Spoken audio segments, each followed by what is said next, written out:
Welcome back, everyone, to the Scale Riders podcast. Tonight, we have a very special guest joining us for episode 268. He's an artist who wears many hats, a custom painter, pinstripe artist, instructor, and scale model car builder. He's also the proud owner of a stunning 1963 Buick Riviera, Lowrider, known as When the Music is Over, a ride that represents San Diego and the legendary Lifestyle Car Club. His work has been shaped not only by his mentor, Sal Manzano from Sal's Paint Jobs, but also by the lasting influence of legendary artists who have passed on: Walt Prey, Bill Carter, Danny D, and Mario Gomez. Their creativity and vision continue to inspire his craft today. Please welcome to the show, Jonathan Mercado. What's up, Jonathan? Hey, How you doing, man? doing good. How about yourself? Thanks for Uh, the invite. yeah, bro. Nah, thank you, man. It's an honor to have you back. I had mentioned in previous episodes that the last time we had you on, I believe it was like when we were barely hitting episode 50 Hmm. back then. So that was like a milestone Oh episode, yeah, then, and now we're doing the 268. So I was like, man, I got to bring Mercado back on. There's been so many things that you've done from that time to exactly. where we're at now. So I think So, even when we did the first interview, I think I was still in the process of building that review. I don't think it had even came out. I think I was even still barely painting it. So mhm. it's been some time. Yeah, man, it's such a beautiful car. We're gonna be getting into that, showcasing everybody who's watching and tuning in. All the artistry that Mercado does, creates, and shares. Armando Flores, what's up, man? He's in the chat. Shout out. He Armando. says, masterpieces in the house. Right Hmm. on. That's That's cool. right. Yeah, then we got some. I see we got some other viewers right there. So just to let you guys know, if you guys have any questions throughout the podcast, please feel free to make the post in the comment, and then I will highlight that. And during the middle, towards the end of the podcast, I will bring up those questions there for Mercado. So let's see here. We're going to go back and start things off, guys, with our first segment. We're going to be jumping into pinstriping. You know, Mercado, he's a pinstripe artist, and I'm going to show you this photograph right here. Bam. So here we got this nice pinstripe artwork right here on this vehicle. And, Mercado, can you tell us your history behind pinstriping? We want to know, going back to, how you got started Hmm. with that. I think as a kid, like I think just like all of us, we were always into cars one way or another.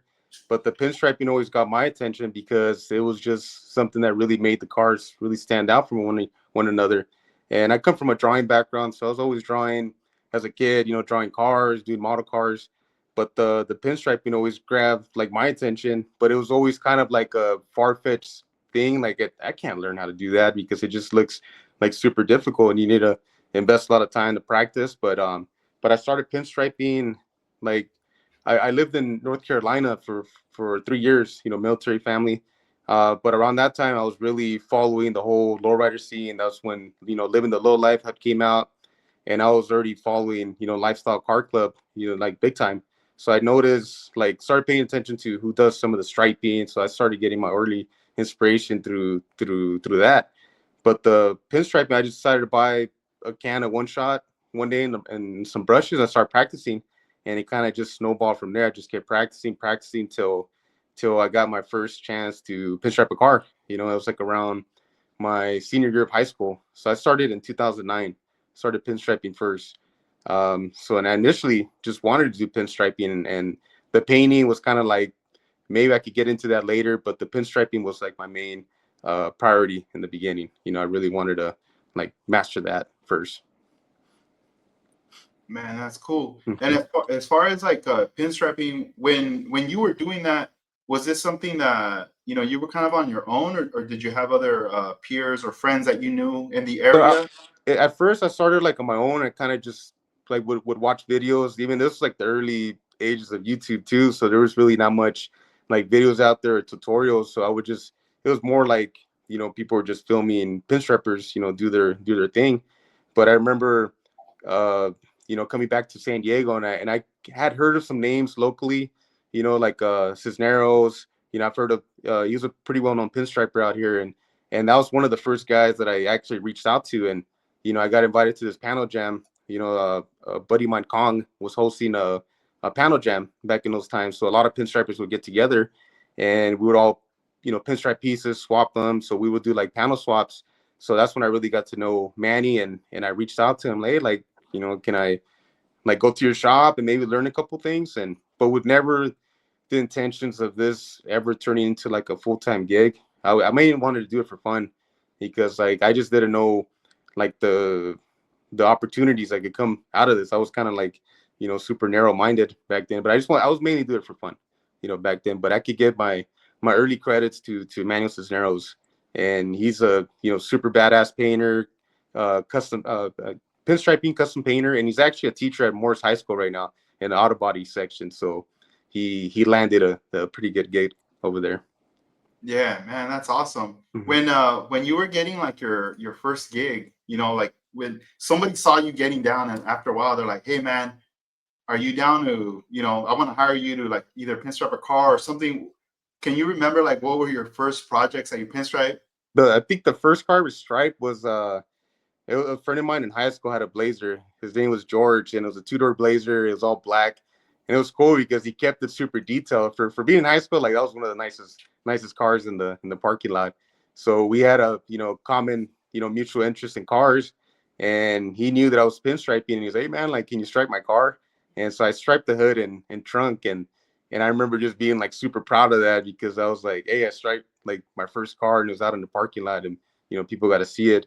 And then the first lowrider that striped was a 66 Impala, and same thing, just hood and trunk piece. I wasn't really doing long lines yet, so I was super. I was kind of intimidated of doing those long lines, because it'd be like all wavy and crooked.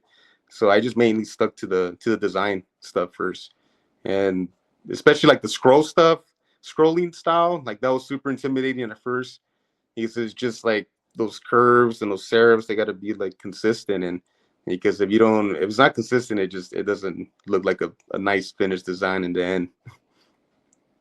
Oh man. Mm-hmm. And when you started to hone your skills, was it something that other painters from places would like hit you up and be like, "Hey, we need your help. Can you come Yeah, over and put in some work for us?" and actually that was like my first foot in the door and going to like different body shops, because there's more painters out there than pinstripers, and there's very few like painters that can pinstripe too. So there's a lot of badass painters out there. They'll call in a pinstriper to come outline the graphics or the patterns that they're doing. So that was like my first foot in the door in a lot of body shops, and I started doing stripe work, leaf work out of a shop here in Pearl Beach, and that was like my first exposure to living like the so called shop life. And it was cool because I was going to college at the same time. So I was doing college and then doing the pinstriping on the side. And it just like I started seeing like little by little, started getting more phone calls and started striping, started going out of town and started striping stuff up in Los Angeles. So it's kind of like little stepping stones, you know. Man, that's awesome. As far as the type of paint, what do you prefer, enamel or urethane? For pinstriping, Yes. I prefer the urethane. A lot of stuff that I paint, it gets cleared over, so I like it to dry as quick as possible. I know it's not going to react, because even sometimes with the enamel, even if you put the hardener, sometimes like you still got to like play it safe, because you could have the hardener, let it dry, and sometimes it could wrinkle. It's kind of unexpected. So pretty much the safe bet is always urethane, and even that I use that for the model cars too. So a lot of Mhm. the same automotive paint, I apply it to the scale builds too. That's cool. And Mm-hmm. when you're going to pinstripe a vehicle with the urethane paint, what are the steps as far as like prepping that body in order for you to get started in that session? Like on a big car, you're saying, like a real car? Yeah, like on a Pretty one on much one. it's just all the body work's always like the first step, and body work is very important, because if the body work's not good, then the paint job is already gonna fail. So if you got a good foundation, that paint job should last for a very long time. But even like I've worked on stuff that's like it comes body worked and stuff could happen. It could react, and because I tell customers I don't have X-ray vision. I don't know what's under all that material, the primer, and there could be some stuff that's hiding down there that I can't see. And with the change in weather, it could react, it could bubble, crack, it could do a lot of things. But if you have a good foundation, that paint job should last, a very long time.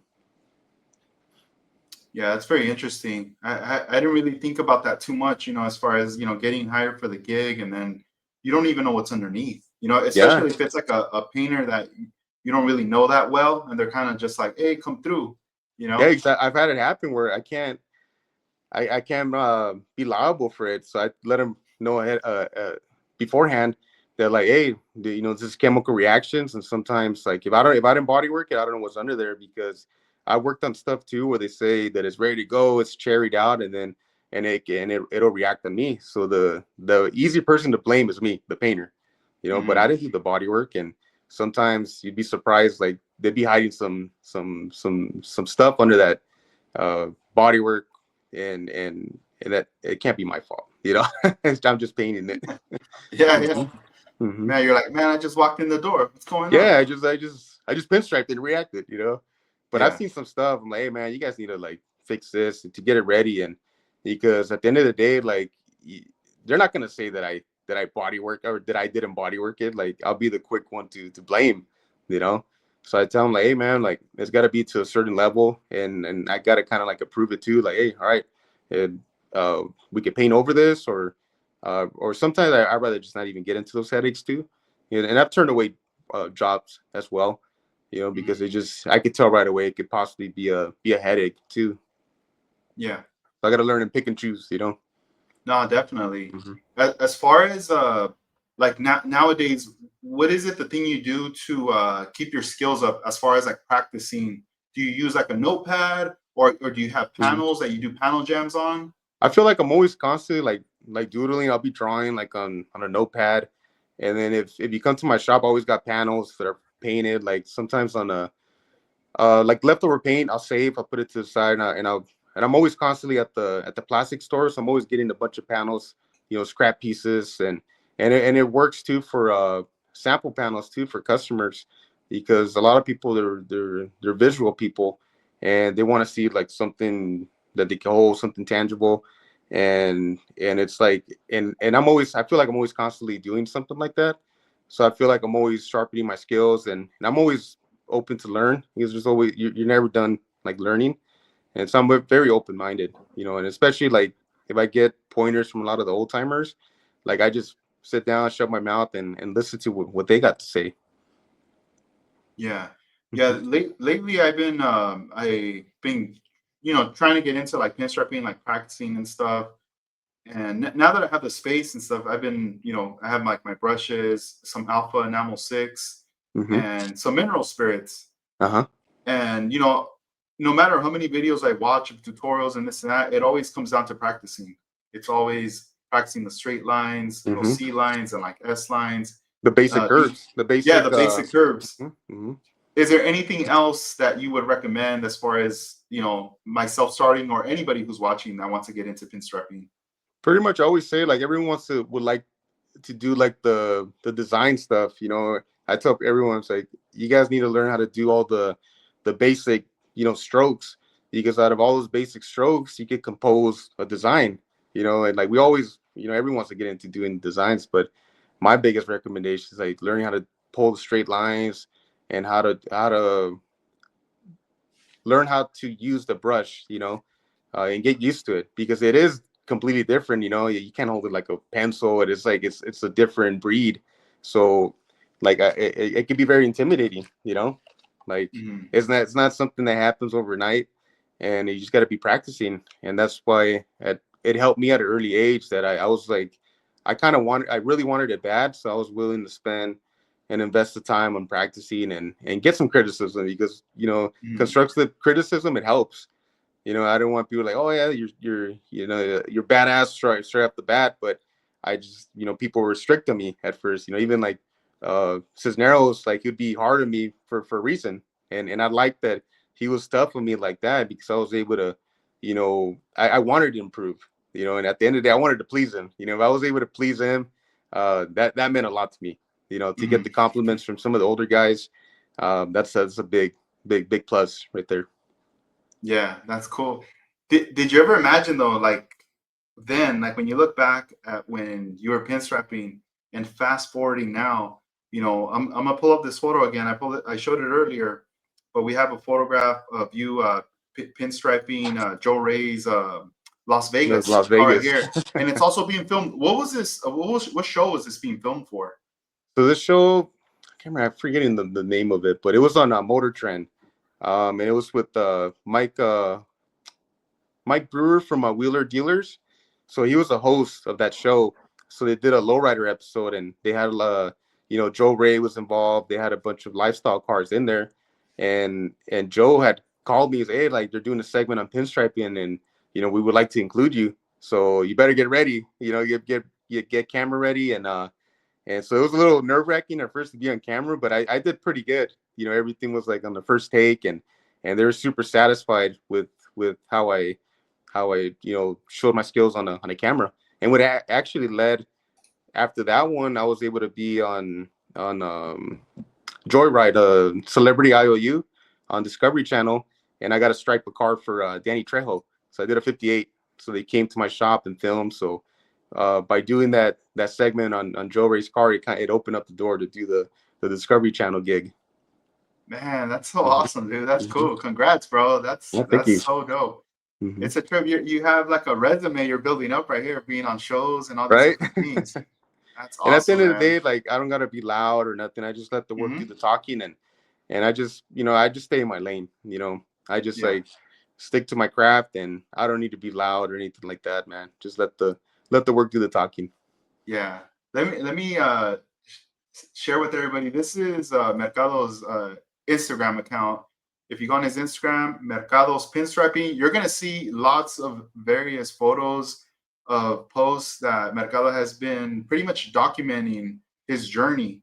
There's a lot of things. If you go back, you're gonna see a lot of the early on things until right now, current state.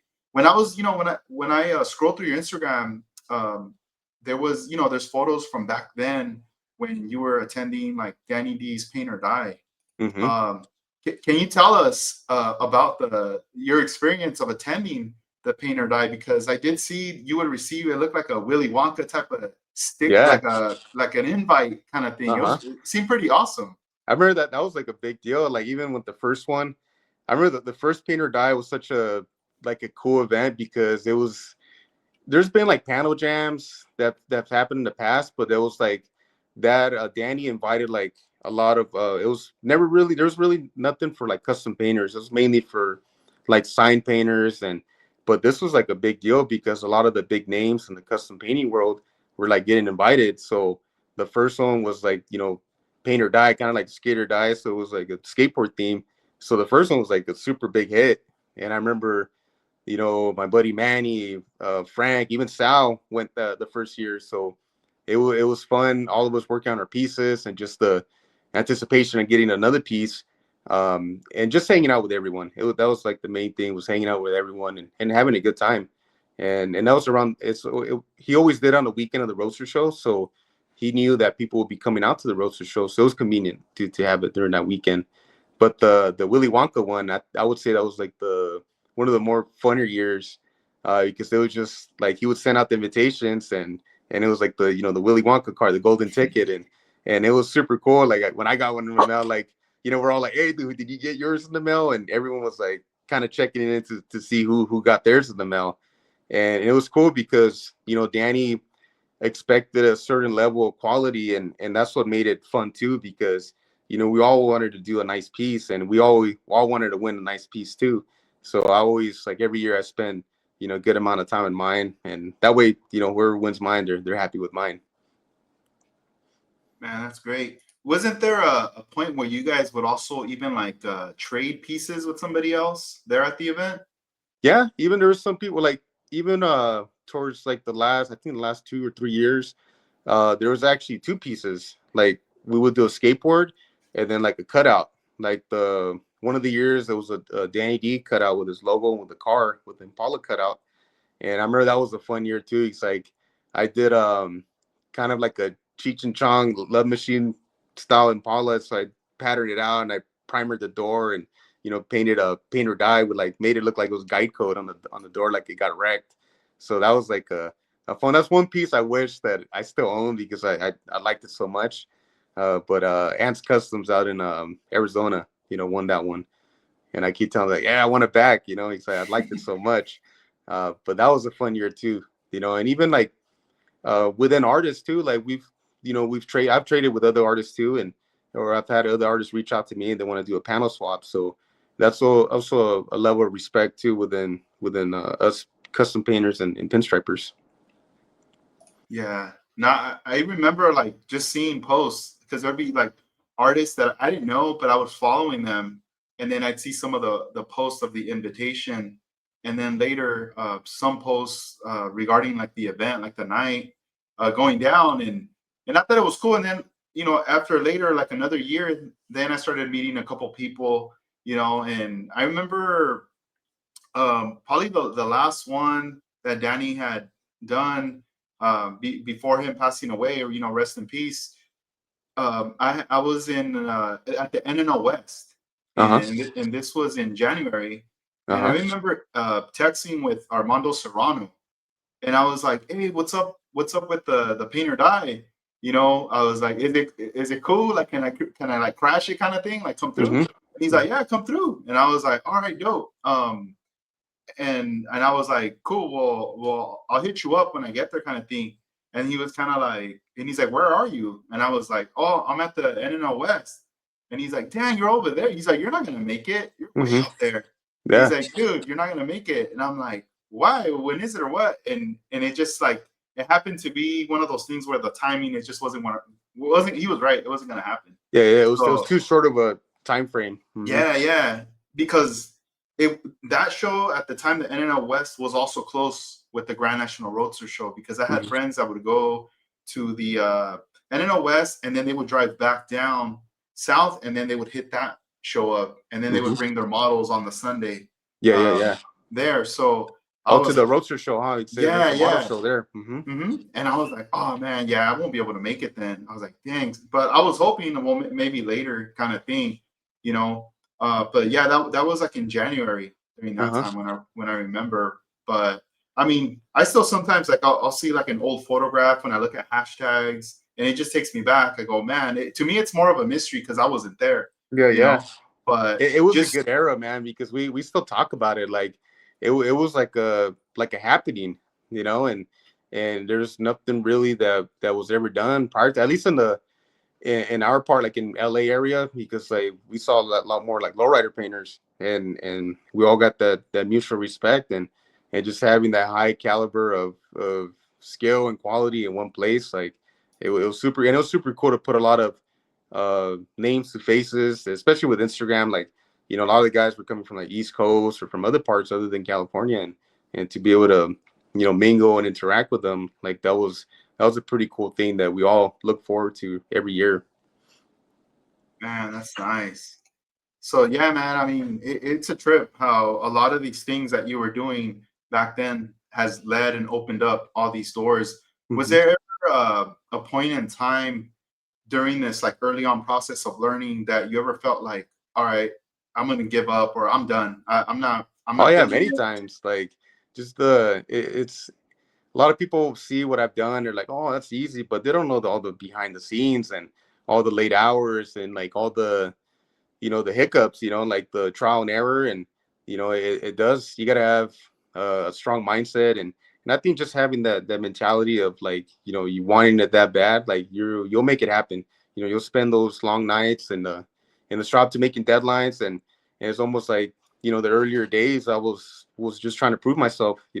Have I wanted people to take me serious. And I think it showed with the work, within time. I was able to earn the respect of out of a lot of people, builders, painters, and until eventually I built my own car and people took me a lot more serious when that happened. Wow. So yeah, let's jump into the next segment. This is gonna be your Riviera right here. Mhm. So let me show everybody who's viewing right now that's with us here. Mhm. Let's bring up. Look at this beautiful There it Riviera right is. here, That's the guys. roadster show right there.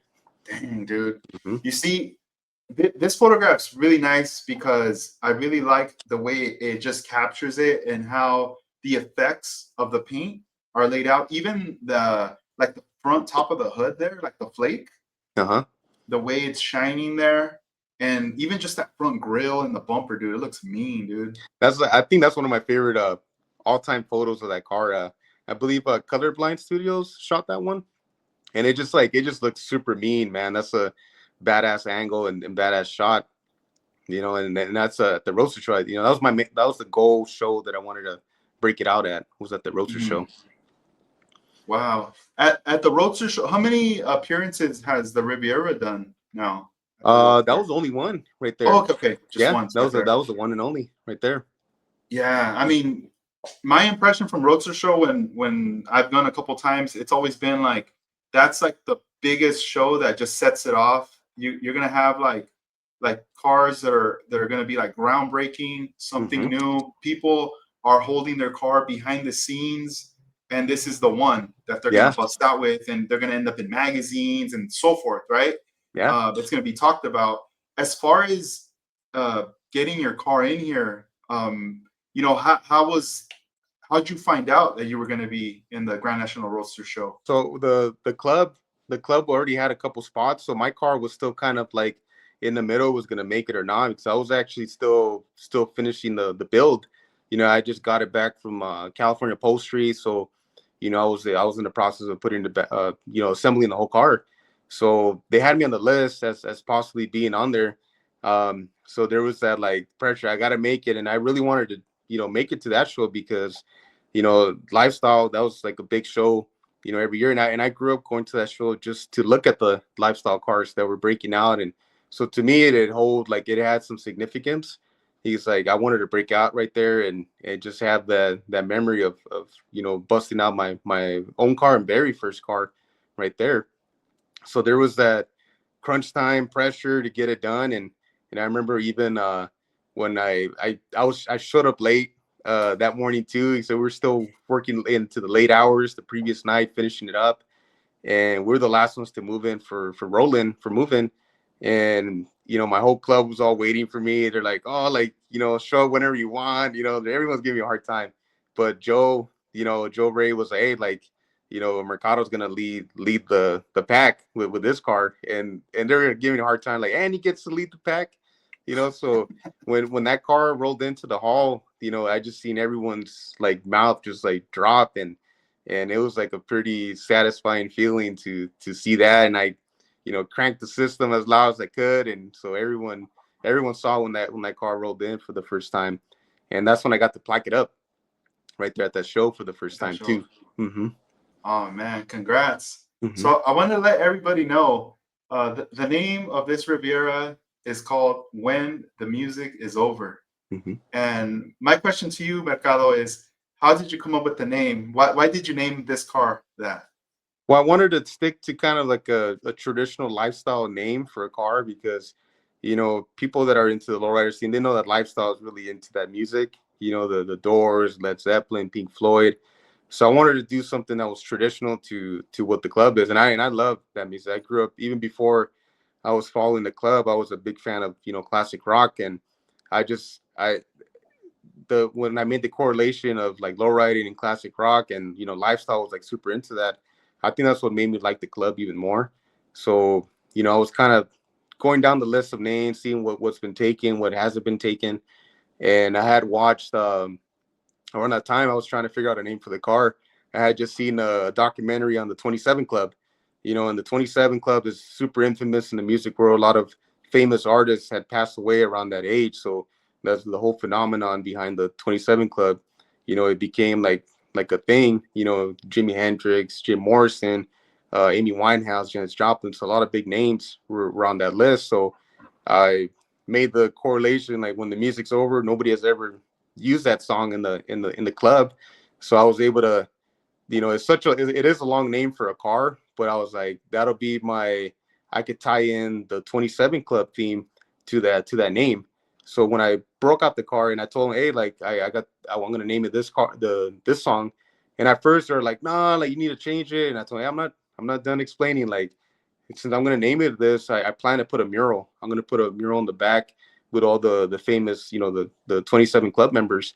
So once I threw them that concept, they're like, all right, like run with it, and it became a hit, and I didn't have the mural at the roaster show. So the mural actually came after, when I ended up doing the LS swap. And so it was right after I took the car out for 2 shows, and then the pandemic happened. And then around the time too, my original nailhead motor, blew up. So I was at a crossroad whether to, rebuild the nailhead motor or go LS swap. So I got convinced to do an LS in it.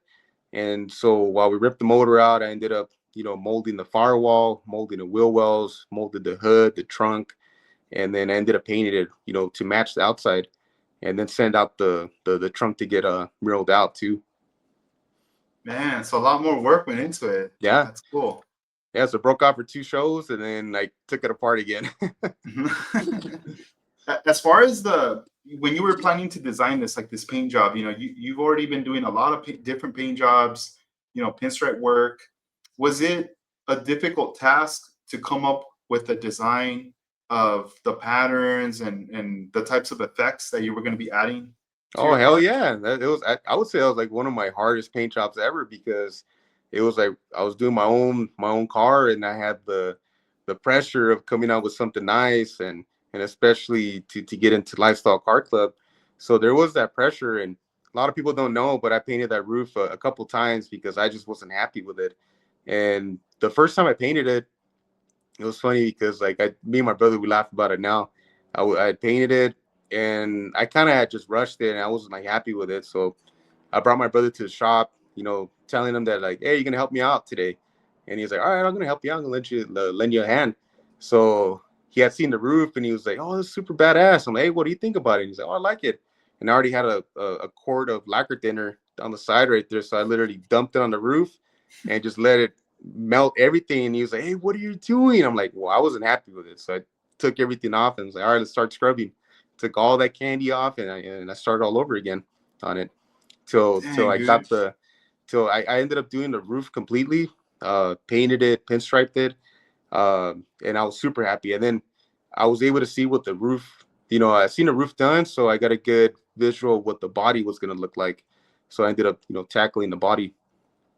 And a lot of people in the beginning thought that Sal had helped me paint it. A lot of people were a little skeptical, like, oh, Mercado didn't paint this. Mercado, it's like they would try to get it out of Sal, like, oh, tell us you painted this, right? And he's like, no, I had nothing to do with it. And I actually took off what Sal did.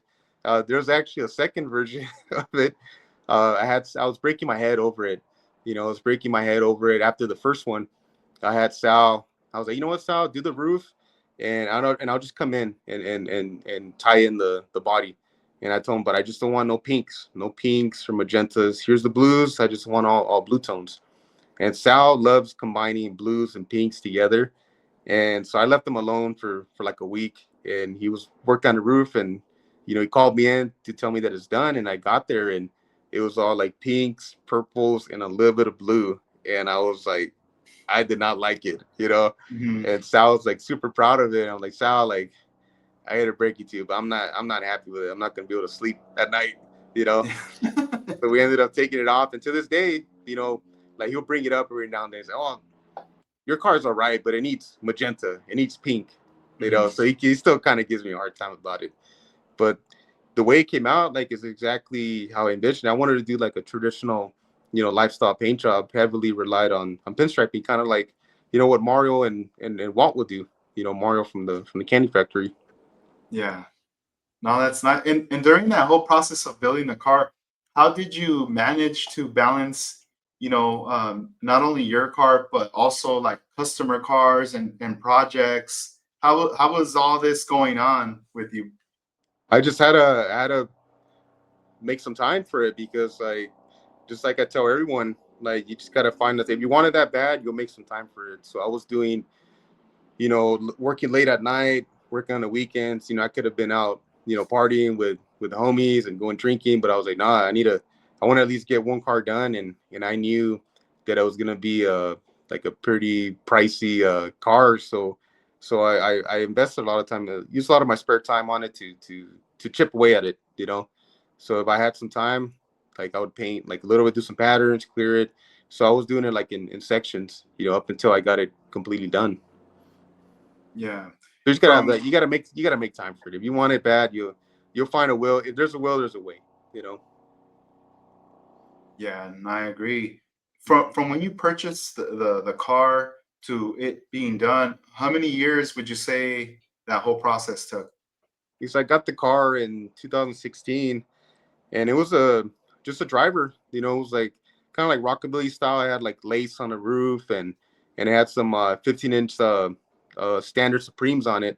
So I got it like that. So initially I was looking for a 65. I really wanted the clamshells, but at the time I couldn't find anything within my budget at the time, and so 63 landed in my lap, and I seen it was like a driving car, and at the time had my 62 wagon. Uh, so I was like, the 62 wagon just seemed like too big of a project, and so the Rivi was like, I could just get in and immediately start cruising. So the whole plan on that car was never to look like that anytime soon. It was supposed to be something later on. And even like the thought of getting into the club was supposed to be later on. But I got the car, cruised it, daily drove it for a little bit, uh, put the hydraulics on it. It's funny because I put the hydraulics on it and I immediately regret cutting it when I initially did it, because it rode like shit. It was all over the place, and Mm-hmm. it just wasn't like it was not a smooth ride up until like I did some research, and a buddy of mine put me onto accumulators. So I put accumulators on, and that made night and day difference on the ride. And I was able to be in that car like all day, no problem. So initially, like my original plan, I wanted to do something quick on it. Like I wanted to do like a 70s paint job at first. Like I actually wanted to do like a flat paint job, kind of like how they were doing in Japan. So I had flaked out the roof on top of you know, and this is actually a prime example of, when you work on old paint. So I flaked out on top of the existing paint job that it had, and it bubbled up pretty bad from underneath. So I was a little bummed out and discouraged when that happened. So I ended up just like uh in the heat of the moment, I ended up sandblasting the whole car, took it all apart, and I told myself, I guess I'm gonna build my club car. So I started asking around what I needed to do to get into a lifestyle, and that's it just snowballed from there, big time. Man, dude, I think if you ever in the future got your car out to Japan, oh man, they would love that car out That's on my there, bro. bucket list. My buddy Jaime and I, we constantly talk about it. He's building an LTD right now, and we always like. I had told him, hey, on my bucket list, I would love to ship that car out to Japan for a show out there, and so that's on my bucket list. So he was like, hey man, that actually sounds pretty cool. So he actually wants to do that himself. Um, so he would love to ship out his LTD out there as well for a show. So it would be an Mhm. awesome experience. I've been out there before, but I've never been out there for a show. So I got a lot of buddies out there, and shout out to all the Japanese homies, and like I said, I love Japan. And I can't wait to go back again. Yeah. Yeah. When you went out there to Japan, how inspired did you come back home? I came back super inspired. Like I went, it was already like at least like 5 years ago. It was actually right before I got a twin brother. My twin brother, we decided to go out there it was my brother and two of the friends. So it was his last trip before he went to boot camp. So we went out there in the beginning of August for our birthday. And so we kind of planned, like I had reached out to a couple buddies, reached out to Cause, reached out to my buddy Masa from Center Roots Designs. So we were gonna be out there, I think it was like a week and a half. So I coordinated with Cause, and Cause actually took us to the Shibuya Cruise Night, which is like they got it every first Saturday of the month. So I was already like I was super hyped on that. So I'd seen videos like for many years of the cruise night out there. So he took us out there, and I was just like overwhelmed with like the quality of cars, and a bunch of cars that were from the States, and they're like cruising them up and down the boulevard right there, and they're cruising hard over there. Like it was bumper to bumper, and it was just like it was. Everyone's got to experience it. You know, if you're into cars, you definitely got to experience the Shibuya Cruise Night. Man, dude, there's a really dope video on your Instagram of you cruising your Rivi, Mm-hmm. and it's like you see all the like the sparks like Yeah. flying out, and you see like the city and everything. It just the backdrop, everything looks dope, dude. Even like the time, like I don't know, like it's like like nighttime. Yeah.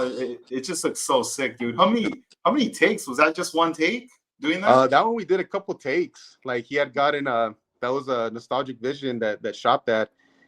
So I reached out to him because I really like how they filmed, and they had like a pretty big following. So I reached out to him, hey, like I would like to document my car, like driving shots, because I had never done that, and I had put a 2 fresh blocks of titanium on there. So I'm like, hey, I'm ready to scrape all night. So I kind of had an idea of where to scrape it, and right there's a bridge in front of Petco Park, and I was like, oh, this will be a perfect area to light it up. So I was kind of familiar with the road right there. I kind of knew where all the dips were, so I knew there was this long stretch of smooth asphalt, so I knew I could light it up right there. So we took a couple takes right there, and then a couple takes in Chicano Park. So pretty much, like, I was not scared to scrape it that night. So I'm like, if I'm gonna damage it, at least be on video, and it'll live forever, Mm-hmm, yep. Mhm. It's true. And as Yeah. far as like builds, like, do you have plans for another build to add, to your collection Yeah, there next to I the would love Rivi? to. I would love to. I'm a big Rivi guy, and I'm actually like I'm into a little bit of everything. I like the Lincolns, the '70s cars, the T-top cars, the very underrated cars. I really do appreciate. I've gotten a bigger appreciation for those cars as the years gone by. I used to look past them, like the LTDs, the Lincolns. It never really interested me until now. They make badass lowriders, but I actually have a 70 Riviera. Uh, got it a while back and been slowly just piecing at it, but been so busy with work that, like I said, I've been focusing just on customer stuff right now. But the a 70 Riviera would be like my next like club build. Mm-hmm. Hmm. He's Oh, that's such an awesome. oddball car Yeah. because I consider it like the ugly duckling out of all the Rivieras, because nobody chooses those. Nobody chooses the Hmm. 70. Everyone likes the first gen, second gen, the boat tails, and even the Yeah. 68, 69s don't really get too much love either. But the 70, I liked it because it comes with the skirts, and it I could see the vision on it, you know, like I Hmm. could see the finished product on it, and I would want to do kind of more of a subtle paint job on that one, like probably like just like all pearls and some subtle fades. But I don't even know what color I would even do that one, you know. Yeah. Well, man, in the meantime, while you're gonna be doing that, we're gonna either take notes or we're gonna start looking at the 70 ribbies, how much they cost. So this way, when you bust out with it, we're gonna see the increase in value, how much, oh shoot, and how rare. Oh man, you can't even find them anymore. Yeah, Because maybe like, it or people happens, will look dude. at it and be like, Yep. "Oh, you can actually make that into a lowrider," you know, like Yeah. it's just very overlooked, and Hmm. a lot of people sometimes they get hung up on just like the Impalas, which they're beautiful cars, but Hmm. somebody that's getting into the scene, I tell them like, hey, like there's other options, and there's a lot of cars that are badass that you could choose, and you're not gonna break the bank, because like it's in a way it's kind of like being a little more out of reach with people. It's such an expensive hobby, and the value of these cars just going up super high. And I always try to put them onto like the Lincoln Mark Fives, and I would show people like, hey, this is how they look done up, and people would look at the car, oh, it's a grandpa car, it just looks like a Hmm. grandpa car. But once you show them like what you could do to them customized, then they show a much more appreciation for those cars. Man, Hmm. what would you say, like right now, like how you said, like the value, like not looking at Impalas, but just something that's not oversaturated or too popular nowadays? Do you think somebody could probably buy a project or something for like 10, 15 grand? Hmm. Or because I Oh don't yeah. really know. you know how much they are at right now? Well, pretty much like Impalas, like if around that range, you're gonna get something that needs like a full restoration. But for like 10 grand, for a 70s car, you can actually buy something that's like running, like something with decent interior, something that's already like you can fire up and it'll roll on its own power. And sometimes all you need is just hydraulics and a paint job and you're ready to go. So I Yeah. try to give people like, hey, like there's that option too, but there's some Mhm. people that are just hung up on Impalas and they're like, oh, Yeah. I gotta have a 64 or 64. And I'm like, that's Mhm. cool. But if I had a 64, I would do some like crazy modifications to it that it'll stand out from all the sea of Impalas, and I love Yeah. them, I love them, but I would do some trippy shit on it. Yeah. Yeah. Hmm. Hmm. No, for sure. No, that's cool. And Hmm. let's see here. So the let's see. Let me give some shout outs before we jump into the next segment because the next one's gonna be a fun one here. We're gonna be getting into the model cars. Hmm. So let's see. I'm gonna go to the chat right here. So Armando Flores is in the house. Hank 209, Leon 15, What's up, Model Car guys? 1589, Slowly Models, Sino Evil Builds, Lane Low Hobbies, Carlos Avelar, Nismo, Juke, Juana Mesqua. We also got Freddie Soto. What's up, Freddie? Uh, David Garcia, David Devaca, George Ramos, and let's see. Oh, yeah, Jarvis is also in the house. Kevin Smith. And let's see. Yeah, what's up, guys? So if you guys got any questions or anything, please drop them down, and then I'll read them off. All right, there. So let's go into the next segment. We're going to be getting into scale model car building right here, and I want to set things off with this build right here that Mercado had recently busted out with in the month of May. Let's see it right here. Bam. The Corvair. Hmm. Corvair. Look at that. So That tell was, us about this build, bro. Like, how did it come together as far as like the design of what you wanted to do and the colors and everything? well, actually, I gotta give it to Armando. Armando was the one that kind of like dragged me back into it because I hadn't really done anything like plastic related in a long time, and especially I haven't done anything for masterpieces. So it was fun, and I had, like last year, got a renewed interest in model cars. I kind of took a break from a lot of stuff, and I felt like well, model cars was like a nice avenue to kind of like it was a stress reliever. But that Corvair was a fun piece, and Armando's like, hey, like what year do you want? That's all he said. I'm like, I got all the kits. So I told him I really like the fastback one, so send me that kit, and he was like, hey, just do whatever you want with it. And then I actually had my buddy Andres from Lay Low Hobbies, help me. He 3D printed the wheels and made the wheels and the grill and the tail lights, and so it was like a collaboration between both of us, and it was cool to do something like this for a show, and especially for a model show. I can't even remember when was the last time I even did like a model car show. It's been a long time. I like I said, I don't even remember, but the Corvair was fun. Like I kind of wanted to do something like if I were to build the Corvair for lifestyle, it would look more or less along those lines with the modern interior and then custom billet grill, and especially on the straight lace wires and 520. So I wanted to do something like if I were to build it as a club car. Yeah, I really like the that front grill right there. Hmm. It just looks very clean, very slick. Hmm. And let me show the rear right here because I also got a shot of that right there too. Hmm. Yeah, this looks really nice right there, man. Hmm.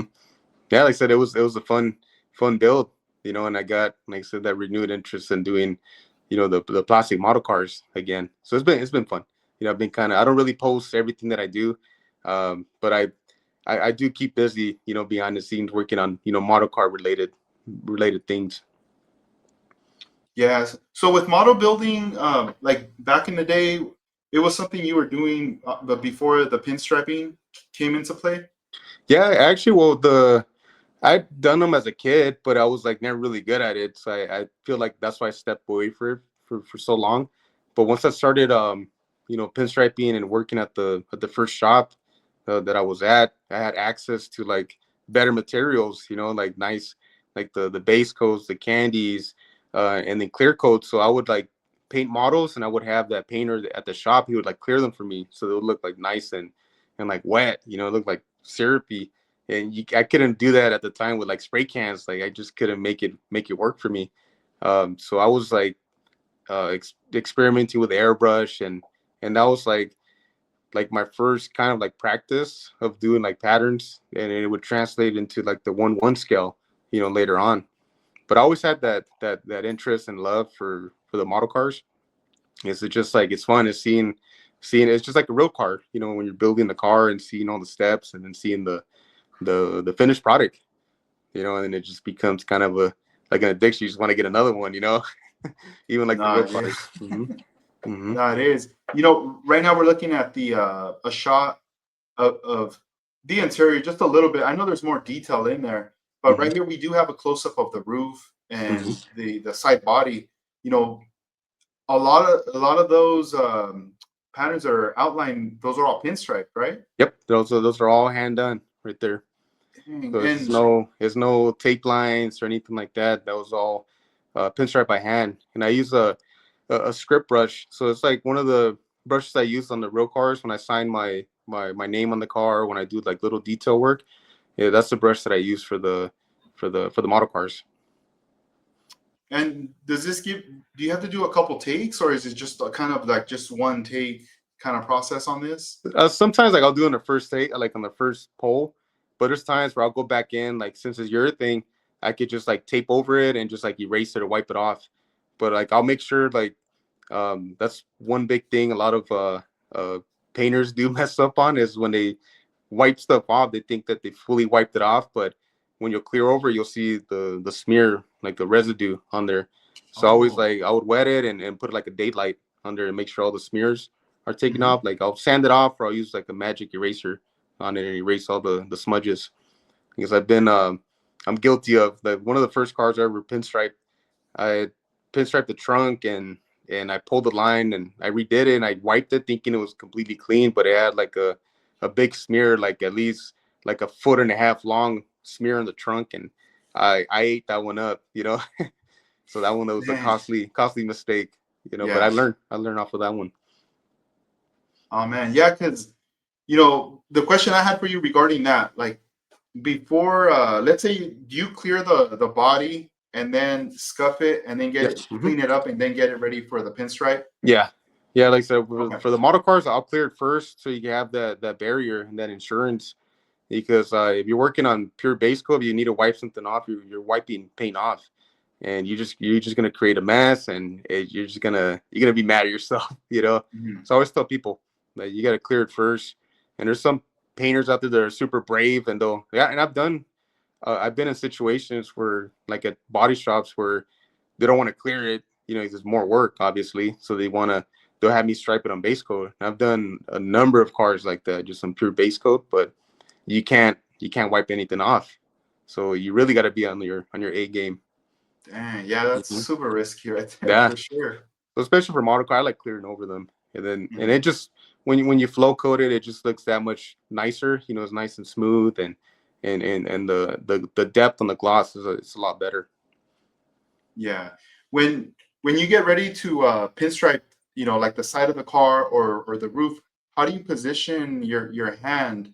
Is it just kind of floating over the model, or are you kind of setting it up in a way where you're able to position like your pinkies like to I think slide I usually down? I'll position like my pinky like somewhere on the body where I kind of have like some like leverage and some the stability. Uh, so I do put my pinky on the body, you know, or sometimes I'll be hovering over it depending how I'm positioned. Yeah, one thing I always like and I admire about pinstriping is the the bridge and like the change in the colors.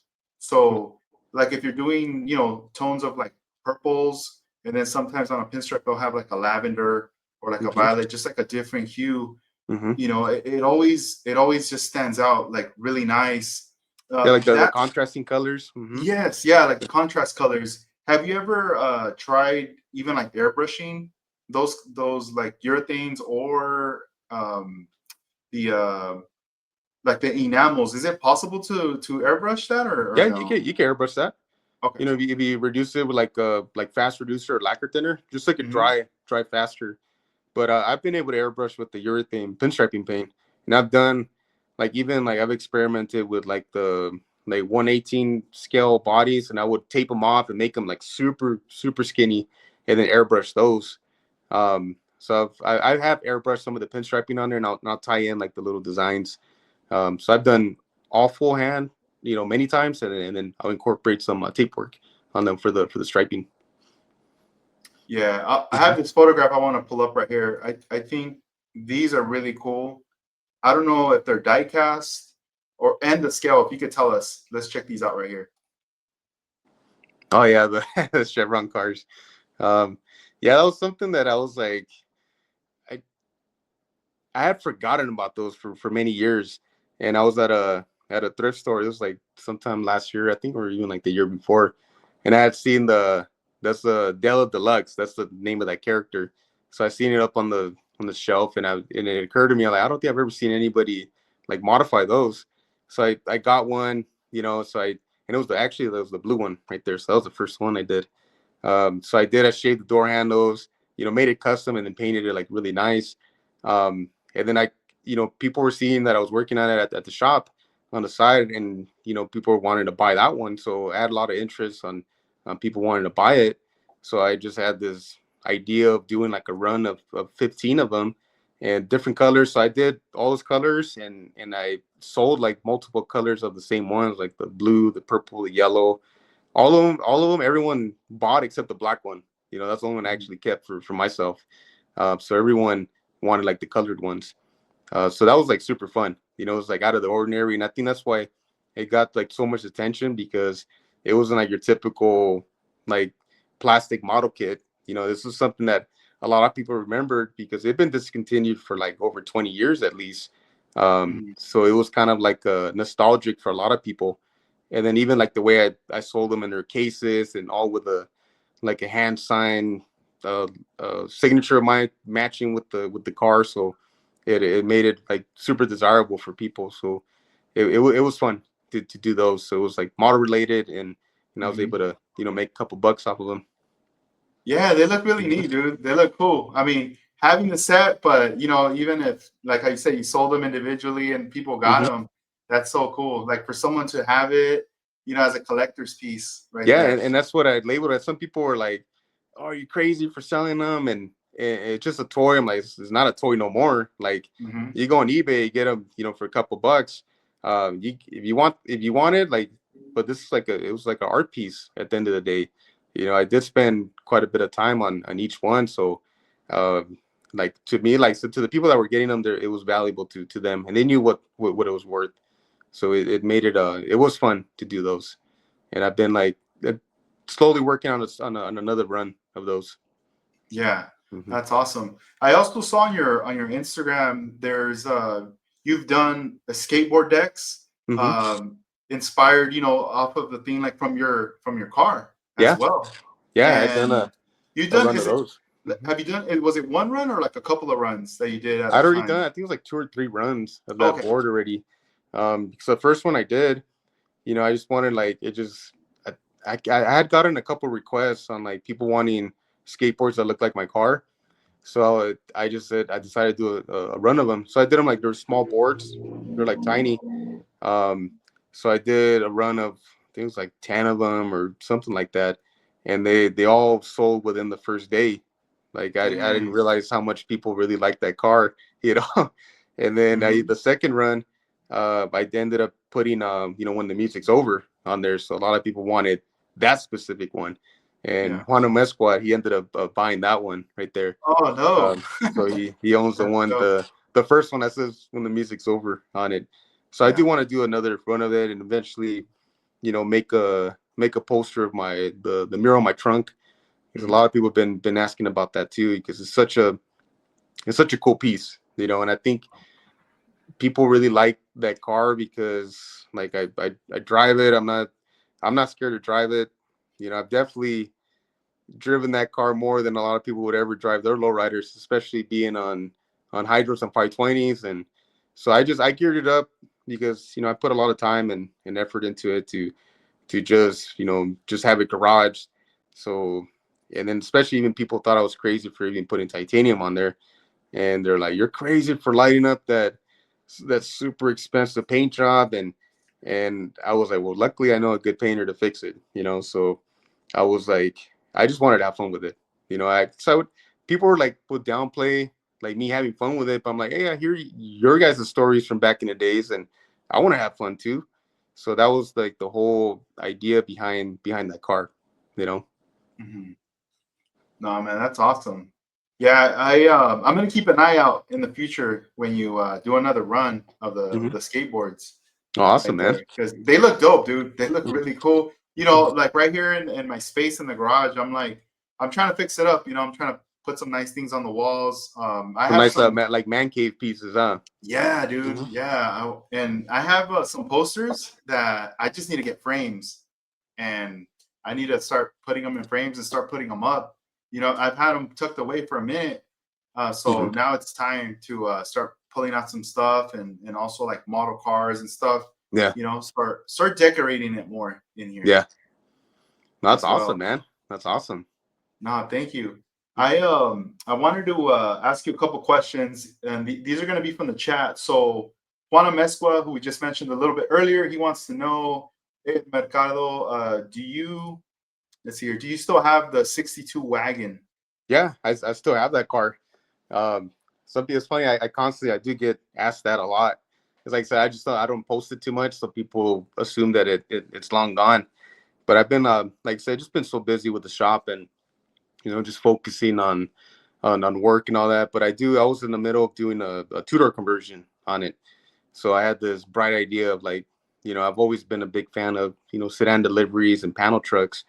And I just like, I'm not too crazy about four doors. So I was like, I got to make that wagon into a two door. So I got the doors off of a two-door Bel Air. And so I do want to make it like a handyman style wagon, like the Tri-Fives.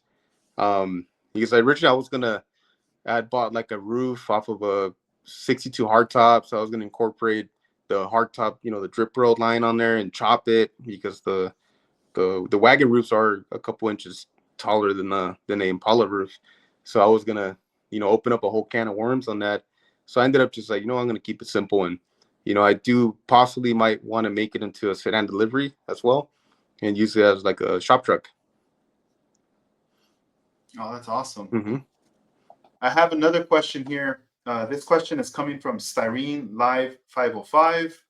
He asks, for dark candy purple, what would you suggest? A gold or silver base? I think for purple, I like how it looks over a silver base, and if you want to get it dark, you could just make it more concentrated, like the mix of the candy, or like I said, if it's like a ready to spray mix, you just got to put more coats on it to get it darker. Or you can make the base even darker too. Like you can even, instead of starting with like a silver base, you can make like a charcoal base and then shoot the candy on top of that. Nice. Thank you, Mercado.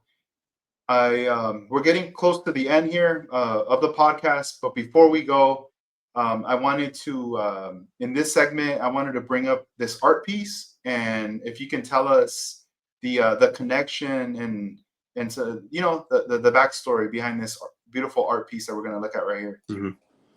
Let me see. Let me pull it up right here. Sorry, it's this one. Here we go. Oh, okay. Yeah, it's a piece done by Mike Pickle. So, rest in peace. Mike Pickle was super badass artist, and he was definitely one of my all time favorite artists. And apart from being a badass artist, he was a cool friend. He would occasionally call me up, and we'll just talk lowriders and art. Like we're able to relate a lot. Like it was cool because I grew up following his work, seeing his stuff in Lowrider Arte, and even like previous work, and seeing all the old school posters. So I've never seen him do a rivy, and I'm like, hey Mike, like I really want to commission you to do a piece. And so I reached out to him and I'm like, hey man, I'm serious, like whatever you want, like I'll take care of you, and just do a badass piece. So all I told him, I sent him a couple references and I told him like pick whatever angle you want, and I give you all super artistic freedom. I just want, obviously the car on there, the name of the car, and then put the lifestyle plaque on there. And he did his thing, man. We deeply miss him. Super badass artist, and it's cool to see his panel truck around. My buddy Christian, he hooked it up pretty good, and I feel like Mike would be proud of it. Oh, that's awesome. There's this photograph right here that's really nice of both of you there with the art piece. Yeah, there he is, man. Yeah, rest in peace, Mike Pickle. With Mike, years back, this was probably, man, I'm thinking maybe before 2020. Trying to connect with him to get him on the podcast back then, and I remember hitting him up, and I got his number finally, and then but he didn't know who I was or what was going on, Yeah. and I was like, he's hey, let's talk, so I called him on the phone, and we're talking, and I was just telling him, who I was and what I was doing, and that I wanted to have him on the podcast and everything. And at the moment he seemed kind of unsure, like he wasn't sure if he was down or what. Yeah. But then he started telling me about himself, like growing up and stuff, and I'm like, like he kept going. I'm like, yeah, we're doing a podcast like right now, pretty much. Yeah. So I told him, hey, you're like, let me hit record real quick. Yeah. So I was like, hey, Mike. I had a pause at some point and tell him, like, hey, Mike, do you think you can give me a chance to record this? Like, we could do it right now if you want. And he was just like, let me think about it. And then he would just keep going. So I was like, you know what? I don't want to like force anything. I was like, it's all good. So we talked for maybe like a couple hours, and it was cool. Like it was just super cool. And we tried to connect again later, but it couldn't happen, dude. It was like really hard, right? But that I was like, man, I wish I would have recorded that conversation I had with them. And then it wasn't, I don't know how many years later, but then we had learned that he had passed away. Yeah. And I was like, oh man, dude, like rest in peace, to him. Yeah, and even it was, even when I was getting that piece done, I was getting a little worried because there was times where like he was getting sick when he was in the middle of painting the piece, and I was like I think that might be one of the last commissions that he does, and there's times where like I wouldn't hear from him for a while, and I'm like, hey Mike, how you doing? Like, and I got to the point where like I wasn't even like, I just wanted to check up on him, like, dude, like it got to a point like I didn't really care about the painting no more, and I just wanted him to be good, and then randomly he called me and said, hey man, I got it done, and scooped it up, and that's one of my prized possessions right there, man. It's just such an awesome piece, and it's got some significance on there, Yeah, man, this is beautiful. For sure. He got down, just looking at the lifestyle plaque, the body of the car and everything, and even just his signature right there on there. It's super iconic signature, very man. iconic, bro. And it does represent it takes me back to when you look at the first issues of Lowrider Arte. Like even those letters put together in those cars that were like on the covers and everything, it looks really nice. He just had a very unique style and a combination of like multimedia, like a combination of hand painted stuff, airbrushing, and you could tell his work without even looking at his signature, and even like looking back a lot of those old magazines, I could recognize his work right away, and it was cool to have that relationship with him. Yeah, man, it's a trip, man. I mean, there's been a lot of artists that have paved the way. They made their stamp. They've done a lot to inspire. Yeah, and it's like right now you're doing your thing. You're busy. You're focused. You're working on all these builds and jobs and different things, but at the same time you're expressing yourself. Through scale model builds, through the skateboards, panels, anything that you could get your hands on, that you go, wait a minute, this hasn't been painted. Let me do my, let me paint this.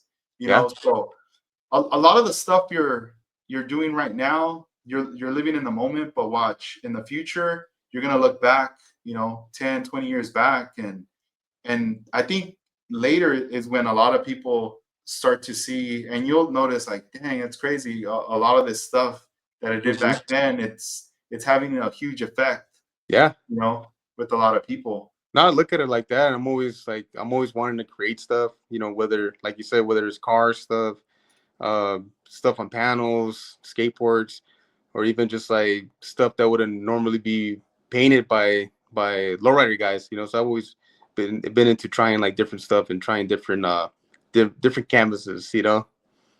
Hmm. Yeah, man. So yeah, I mean, everybody, if you guys are on Instagram, and if you are or aren't following, make sure you check out Mercado's Instagram. Mercado's Mhm. pinstriping right there. And I'm pretty sure, if in the future, if you guys ever want to hit up Mercado as well for a job, a commission, I guess it would Yep. Instagram Mhm. or your phone number would be I feel the like Instagram is like the easiest Instagram way. would probably be the best way, Yeah, huh? yeah. Yeah, For a yeah. while, I had my phone on there, but I took it off because I It's was too dealing with much. like a lot of phone calls, and I just got a bit overwhelming. So I kind of Yeah, dude. filter it out. Because like there's some Yeah. people that just that they just kind of waste my time. I hate to say it, but Mhm. I'm like they're not serious about it, and I'm serious if the customer's serious. So No, definitely. Totally mhm, understand. mhm. You don't want to get that call 3 in the morning. Hey, dog. And I had that happen. Like, Yeah. hey, how much for something like 2 in the morning? I'm like, dude, so I took the number off, man. It Yeah, was yeah. getting too much. Hmm. Yeah, DM's a lot better right Yeah. there. Oh yeah.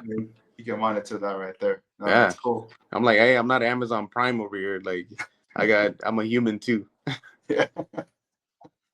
No, that's cool. Hmm. But nah, thank you, bro. This was awesome. It was great having you on. I gotta figure something out in the future to whenever I come down to San Diego to come visit you, check out the shop, Yeah, definitely, and man. and maybe and also maybe I could see you maybe even at a future model car show. Definitely. Next year there's going to be that one in April at the Hmm. Ventura County Fairgrounds. I know a lot of people are coming out to that, so it would be nice to have you there, like come Oh, out definitely. and be at that show, bro. I think that would be a great one right there. Yeah, I think so too, man. I'll be looking forward to that. Cool. Well, I'll plug you in right there, man. Well, Hmm. hey, Mercado, thank you again for being on the podcast. Before we go, I just want to do another shout outs to everyone that was on the chat right here with us. So Armando Flores, Hank 209, Monocar 1589, Slowly Models, Sino Evil Builds, Lane Low Hobbies, Carlos Avelar, Nismo, Freddie Soto, Juan Amezcua, David Devaca, David Garcia, George Ramos, Kevin Smith, Jarvis, Malone, and let's see. Yeah. All right. Thank you guys. Thank you guys again. And thank you, bro. You have a good night, man. And Hey, likewise. I'll keep checking out, what you're sharing and see what you're up to there Definitely, I on appreciate it, Instagram. man. So I all right, man. appreciate it. Thank you. Thanks, Yeah, thanks for you having have a me, good man. night. Yeah. Likewise. All right. Peace. Later.